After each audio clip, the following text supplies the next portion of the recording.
কাকা নারকেল খাইছো কে? তো একটা খাবো না, কাট দিব।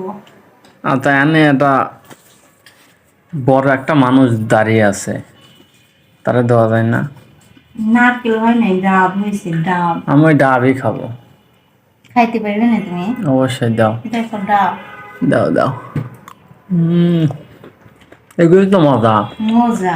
কিন্তু পিঠা বানাইতে চাইছিলাম আমি এই নারকেল দিয়া, কিন্তু নারকেল তো বের হলো না, পিঠাও বানানো হলো না, এমনিই খাচ্ছি। এমনি মজা মুড়ি মাখাইলে ভালো হতো না? না, থাক গা, এমনি খেয়ে এমনি খাইলে আমি বেশি, মজা। আমি আমার বেশি দিলে খাবো। না আর। আমি বেশি খাবো। তুমি তো এমনি বেশি খাইছে, আমার আর একটা দাও। এই আরেকটু খালি। ওইটুক না, ওটুক আমি খাবার না। উঠাইতে একটু পারি না, জিভেই লাগে না। উঠাইতে পারি না তো।